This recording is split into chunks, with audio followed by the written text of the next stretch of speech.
අයිබෝවන් සුබෝදෑසන මම සුමේධ හඳුන්ගේ සම්මා ඉන්වෙස්ට්මන්ට්ස් ඇන්ඩ් ප්‍රොපර්ටිස් පෞද්ගලික සමාගමේ කළමනාකාර අධ්‍යක්ෂක ඒ වගේම සම්මා ඉන්ස්ටිටියුට් ඔෆ් හයර් එඩියුකේෂන් ආයතනයේ කළමනාකාර අධ්‍යක්ෂක.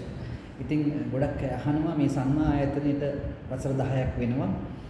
කොහොමද මේ සම්මා ආයතනයේ මෙච්චර මහන්සියෙන් අමාරුවෙන් කැපවීමෙන් මෙච්චර දුරක් අරගෙන ආවේ? ඒකේ ඉතිහාසය ගැන ගොඩක් කට්ටිය අහනවා. අපි ව්‍යාපාර හිමින් අරගෙන ඇවිල්ලා අද මේ වෙනකොට සම්මා කියන නාමය බ්‍රෑන්ඩ් එකක් බවට පත් කරලා තියෙනවා කල්තොට දිස්ත්‍රික්කේ. ඉතින් ගොඩක් අය අහනවා කොහොමද මේ බ්‍රෑන්ඩ් එක නිර්මාණය කළේ කියලා. ඉතින් මම හිතාගෙන ඉන්නවා ආයතනයේ අධ්‍යක්ෂකවරයෙක් හැටියට මගේ මේ ගැන දැනගන්න කැමති අය වෙනුවෙන් පුංචි බ්ලොග් එකක් සැරින් කරන්න. ඉතින් වැදෙන්න මාත් එක්ක කොහොමද අපි සම්මා කියන නාමය කල්තොට දිස්ත්‍රික්කේ විශිෂ්ට නාමයක් බවට පත් කරේ කියලා. සුදී